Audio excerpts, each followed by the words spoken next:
ಹೇಳಮ್ಮ. ನಾಳೆ ಸರ ಬಿಡಿಸ್ಕೊಡೋದು ನೆನಪಿದೆಯೇನಪ್ಪ? ನೆನಪಿದೆಯಮ್ಮ, ಬಿಡಿಸ್ಕೊಡ್ತೀನಿ. ಹಾಂ,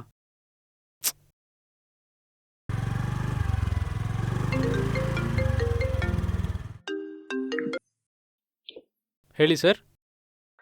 ನಾಳೆ ಫೈನಾನ್ಸ್ ಕಟ್ಟಬೇಕು, ನೆನಪಿದೆಯೇನಪ್ಪ? ನೆನಪಿದೆ ಸರ್, ನೆನಪಿದೆ. ಲೇಟ್ ಆಗೋಗಿದೆ. ನಾಳೆ ಕಟ್ಟಿಲ್ಲ ಅಂದರೆ ಮನೆ ಹತ್ರ ಬರ್ತೀನಿ. ಅದ್ರ ಮೇಲೆ ನಿನಗೆ ಬಿಟ್ಟಿದ್ದು. ಇಲ್ಲ ಸರ್, ಇಲ್ಲ ಸರ್, ನಾಳೆ ಬೆಳಗ್ಗೆ ಬಂದು ಕಟ್ತೀನಿ. ಆಯಿತು.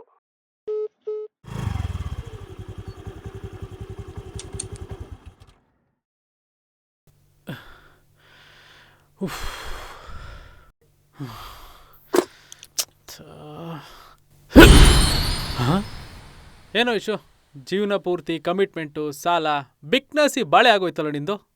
ಆಚೆ ಕಡೆ ಹೊಸ ಪ್ರಪಂಚನೇ ಇದೆ ಗೊತ್ತಾ ನಿಂಗೆ. Party, drinks, girls. ಹೋಗೋಣ, ಲೆಟ್ಸ್ ಗೋ.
ಬಿಕನಾಸಿ ಬಾಳಿಗೊಂದು ಬೆಂಕಿ ಬಿತ್ತು. ಜೀವನ ಪೂರ್ತಿ ಕನಸೇ ಕಾಣೋದಾಗೋಯ್ತು.